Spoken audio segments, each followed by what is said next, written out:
네, 감사합니다.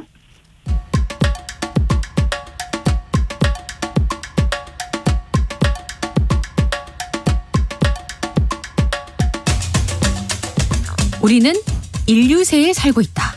노벨 화학상 수상자인 파울 크루첸이 한 말이라고 하는데요. 저는 방송 준비하면서 처음 들었는데 청취자 여러분 혹시 인류세란 말을 들어보신 적이 있으십니까? 우리가 절대 놓치지 말아야 할 환경 이슈를 살펴보는 시간이죠. 사단법인 넥스트 윤지로 수석과 이야기 나누겠습니다. 어서 오십시오. 네, 안녕하세요. 우산을 안 들고 다닌 지가 이제 며칠 안 됐죠. 네. 그리고 아직까지 폭우 피해가 너무 대단해가지고 걱정스러운데 그러다 보니까 지금 이제 윤지로 수석이 말씀해 주신 환경 이슈에 대해서 관심들이 굉장히 높아지는 것 같아요. 체감하니까. 네네. 예. 자, 오늘은 인류세에 대해서 얘기해 주신다고 하는데 네. 너무 모르는 내용이라서 네.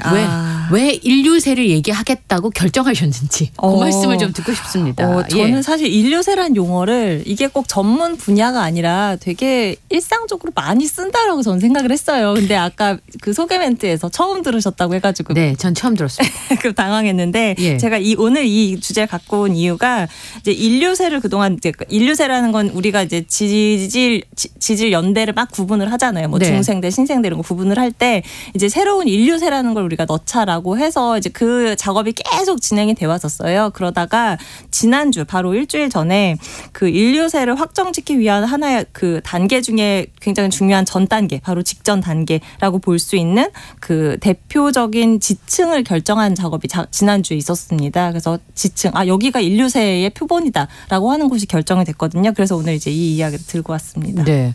뭐 지구에 인류가 살고 있는 기간 동안 네. 여러 가지 변화가 있었을 거잖아요. 네. 그 이름을 붙여줄 때는 이전과 다른 확연한 무언가가 있을 때 그런 거를 바꾸자라고 결정을 하는 건데 네, 맞습니다. 그런 변화가 좀 있었던 것 같아요. 왜냐하면 인류세란 말이 아까 말씀하신 거 잠깐 들어보니까 최근에 굉장히 부각된 단어인 것 같은데 네. 개념을 정해야 하는 게 학자들은 제일 어렵던데요. 그렇죠. 이제 이게 그냥 단순히 누가 이렇게 그냥 어떤 기사에서 기자가 그냥 표현하려고 인류세란 단어를 이제 등장시킨 건 아니고 이게 굉장히 진짜 그 아까도 말씀하신 그 노벨 화학상 수상자인 네. 파울 크리천이라는 사람이 이제 이거를 도입을 한 거예요. 근데 이게 왜 나왔느냐? 일단은 하나 에피소드를 먼저 말씀을 드릴게요. 이 크리천이라는 사람이 2000년에 한 학회에 갔대요. 네. 가서 막 이제 얘기를 나누는데 사람들이 계속, 그러니까 지금 우리가 현재 살고 있는 시대는 신생대 제4기 홀로세라고 하거든요. 그건 들어본 것 같아요. 네, 홀로세. 홀로세는 들어본 것 같아요. 우리가 홀로세에 살고 있어요. 그래서 이제 학회에 갔는데 막 학자들이 계속 홀로세가 어쩌고 홀로세가 어쩌고 막 이렇게 얘기를 할 거 아니에요. 그게 좀 너무 순간 너무 화가 막 짜증이 났대요. 아니 우리가 산업화 이후에 이렇게 지구를 못 살게 굴면서 이미 이제 막 엄청나게 막 오염물질도 뿜어내고 했는데 아직도 마치 남의 일처럼 홀로세 얘기를 하냐? 그러면서 막 화가 되게 났는데 갑자기 뭔가 머릿속에 유레카 하는 것처럼 인류세 막 이 단어가 떠올랐대요. 그래가지고 그 학회 기간에 막 인류세라는 단어를 막 홍보를 하고 다녔대요. 그랬더니 한 동료가 와가지고 이거 너무 좋은 아이디어다. 네. 이거를 한번 네가 공식화를 해봐라. 이렇게 제안을 했다고 해요. 그래서 그럴까 해서 이제 알아봤더니 그 미국의 유진 스토머라고 하는 사람이 이미 1980년대 이 단어를 쓰고 있었던 거예요. 그래서 이제 그 크리천이 스토머랑 같이 이제 그 기후변화 논의하는 어떤 그런 프로젝트가 그때 전 세계 프로젝트가 하나 있었거든요. 그래서 이거를 내부 뉴스레터를 보내서 우리 인류세라는 걸 한번 만들어 봅시다. 이렇게 공식화한 거예요. 근데 이제 그 관심이 이제 오래 가지 못했어요. 처음에 사람들이 그래 막 이렇게 하다가 또 관심이 금방 식어서 이 사람이 안 되겠다 해가지고 이 사람이 이제 그 어떤 사람이냐 크리천이 누구냐면 그 오존층 파괴 막 이런 거 있잖아요. 그거 연구해서 그 노벨상 탄 사람이거든요. 그래서 굉장히 지명도가 있는 석학인 거예요. 그래서 이 사람이 이제 다시 정색하고서 인류세가 왜 필요하고 막 이런 거를 이제 막 네이처지에 싣게 됩니다. 그러면서 이제 논의가 수면 위로 올라오면서 이제 학술적으로 그럼 이거 어떻게 정의해 갈 것인가 이런 논의가 시작됐던 거죠. 이제 조금 풀렸어요. 왜 화학상을 수상한 사람이 이런 환경 문제를 얘기하는 거지라고 궁금했었는데 네. 수석님 말씀 듣고 보니까 이해가 되는 거예요. 제가 아는 무슨 이 세대를 구분하는 주라기 네. 그 정도. 네. 예. 아까 홀로센 제가 들어본 것 같고요. 네. 그러면 지구를 어떻게 나눠요? 지구를요. 이제 단위를 말씀드리면 누대가 있고 대가 있고 그다음에 뭐 그 기가 있고 세, 절 이렇게 나뉘는데 이게 무슨 얘기냐면 네. 중생대, 신생대, 뭐 고생대 이런 거 많이 들어보셨잖아요. 그건 많이 들어봤어요. 네, 그 대가 있고요. 그 대를 조금 더 이제 몇 가지 덩어리로 묶은 그 위에 누대가 있습니다. 누대. 대가 쌓였다는 뜻이죠. 그 누대가 가장 긴 시간 단위고요. 그 밑에 이제 중생대, 신생대 이런 대가 있는 거고 그 말씀하신 쥐라 기. 아, 기. 기라는 건 이제 무슨 대 밑에 나뉘어 있는 기고 그다음에 그 기 밑에 또 이제 새가 있고 그보다 더 잘게 나눈 게 절입니다. 그래서 지금 우리가 살고 있는 거 아까 말씀드린 대로 신생대 제4기 홀로세 그다음에 메갈라얀 기에 살고 있는 거예요. 아, 그런데 그걸 인류세로 이제 바꾸자라는 네, 얘기인데. 이제 홀로세에서 인류세로 넘어가자. 예. 메갈라얀 기요? 네, 그건 또 뭐 하는 기입니까? 아, 메갈라얀이라는 거는 인도의 그 동북부 지역에 지명에서 따왔다. 거기에 이제 이 메갈라얀 기를 대표할 만한 지층이 거기 있거든요. 그래서 거기에 지명을 따온 겁니다. 예. 그 홀로세는 그럼 언제부터 시작된 거예요? 그렇죠. 이제 이 홀로세라는 게 홀로세가 아니라 홀로세요. 인류세 예, 말고. 예. 네. 홀로세라는 거는 한 1170년 전에 시작된 건데요. 그러니까 이때가 언제 우리 그 10,000년 전 하면은 우리 인류 역사에서 뭐가 있었다라고 대표적인 사건이 하나 있었는데 농업혁명이 이제 그 무렵에 시작이 됐거든요. 그러니까 농업혁명이 시작될 그 무렵과 이제 홀로세가 거의 겹치는데 왜 그러냐면 예. 이제 그 홀로세 바로 직전이 어떤 시기였냐면 거의 뭐 갑자기 지구 온도가 막 6, 7도 뚝 떨어진 영거 드라이아스라고 하는 굉장히 추운 시기가 있었어요.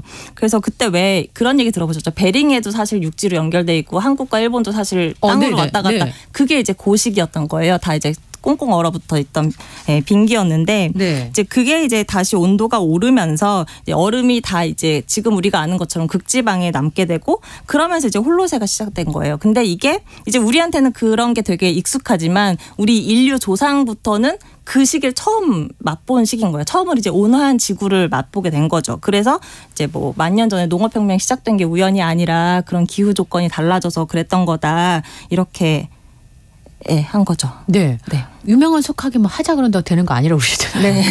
뭐 근거가 좀 있는 거죠. 그렇게 이제 대를 구분하고 네. 세를 구분하자고 할 때는 이유가 있는 거 아니겠습니까? 네, 이유가 있습니다. 이제 그만큼 우리가 산업화 이후에 지구에 남긴 흔적이 너무 강하다라는 건데 그래서 사실은 그 크리천이 인류세를 쓰자라고 하면서 그다음부터 이제 진짜로 진지한 논의가 되기 시작했는데 말씀하신 대로 누가 속하게 그냥 주장한다고 할 수는 없는 거잖아요. 뭔가 이제 기준이 필요하고 그다음에 그거에 맞는 뭔가 진짜 보이는 증거가 필요한데 그래서 처음 논의됐던 건 이제 그러면 시작을 뭘로 볼 거냐 이게 이제 중요하게 논의가 됐어요. 그래서 얘기가 많이 나왔습니다. 아예 그냥 우리 10,000년 전 그때 막 농업 활동하고 그때부터 그냥 거슬러 올라가서 그때부터 인류세라고 하자라고 한 의견도 있었고 아니면 뭐 신대륙의 발견을 기점으로 하자라는 의견도 있었고 그리고 크리천 같은 사람은 산업혁명이 일어난 18세기를 시작으로 하자라고 하기도 했고 조금 더 가까운 1950년대쯤으로 하자 이런 의견도 있었는데 이 이제 그 인류세라는 걸 이제 논의하기 위한 그 워킹 그룹이 2009년에 발족이 됐는데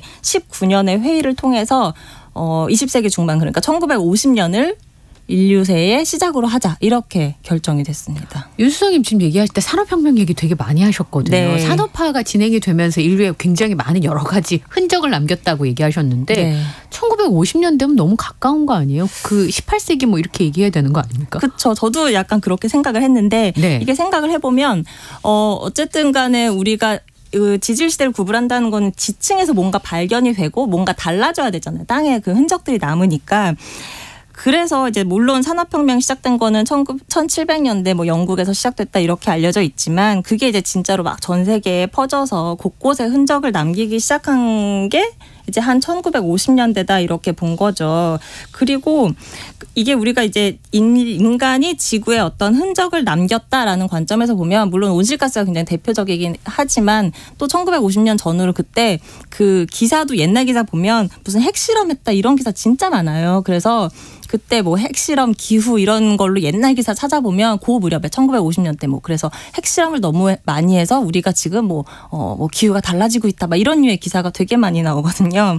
물론 이제 핵실험은 그 후에 이제 금지가 돼서 더 이상 진행되진 않았지만 아무튼 그래서 그 1950년이라는 시기가 굉장히 상징성이 있다라는 게 또 있고 그리고 이 청취자분들도 한번 그 인터넷 검색창에 그 영어로 얼스 시스템 트렌드 얼스 시스템 트렌드. 네, 이렇게 검색을 해보시면 그 이미지의 그래픽이 쫙 떠요. 근데 그걸 하나 열어보시면 진짜 신기하게 인구, 전 세계 인구, 그리고 GDP, 에너지 사용량, 뭐 질소 그 비료 소비량, 그다음에 뭐 메탄의 농도, 뭐 자동차 대수, 막 이런 것들이 그러니까 우리 현대 문명을 대표하는 그런 모든 지표가 정말 신기하게 딱 1950년대를 지나면서 그래프가 확 올라가요.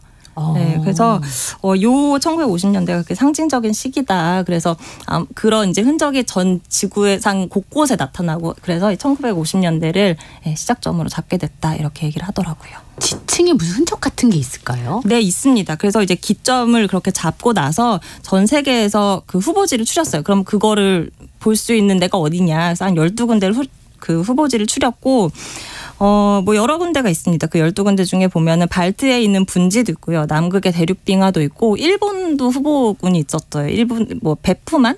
네. 베프라고 하는 거기도 후보지가 있었고 그래서 이제 그 중에서 어디서 가장 그 흔적이 뚜렷한가? 1950년대 진짜 그런 그때부터 뭔가 지층에서 다른 게 발견이 되냐. 예를 들면은 뭐 방사성 물질 같은 거 있잖아요. 우리 왜 요새 후쿠시마 오염수 얘기하면서 많이 나오는 뭐 탄소 14라든가 세슘 137 이런 것들이 나오느냐. 그리고 석탄 발전을 하면 막 비산재나 막 검댕 이런 게 있을 거 아니에요. 그런 것들이 발견되는지, 뭐 플라스틱, DDT, 살충제 있잖아요. 이런 것들이 검출되는지 이런 것들을 다 이제 조사를 해서 여기에 가장 잘 들어맞는 곳을 지난주에 바로 그 작업을 했던 거죠. 그래서 워킹그룹에 속한 지질학자들이 투표를 해서 캐나다에 있는 크로퍼드 호수를 이제 인류세 대표 지층이다 이렇게 이제 선정을 했습니다. 여기서 봤더니 그 핵무기 실험 흔적이 나왔고 그리고 뭐 이제 화력 발전소에서 나오는 어떤 탄소 입자들이 여기 나왔고 또 뭐 나무 꽃가루 같은 것도 이렇게 발견이 되는데 그걸 좀 자세히 보니까 기후 변화로 인한 어떤 종 변화 이런 것도 읽히고 그랬다 이렇게 설명을 하더라고요. 지우개 있으면 좀 지웠으면 좋겠는데요. 네. 지금의 인류세를 대표하는 게 방사성 물질, 네, 비산된 거 뭐. 그 별론 것 같아요. 네. 네, 맞습니다. 근데 이게 이제 진지하게 받아들여야 되는 게 이제 인류세를 나온 게 진짜로 무슨 그냥 어떤 경종을 울리자라는 차원을 지나서 이게 진짜 우리의 활동이 인간 활동이 정말 지구에 심대한 변화를 일으켰다라는 측면에서 정말 진지하게 나왔던 이야기이기 때문에 그리고 실제로 그래? 그럼 진짜 증거 있어? 라고 했는데 그래 캐나다 여기 호수 여기 나왔잖아. 이렇게 했던 게 지금까지 이야기거든요.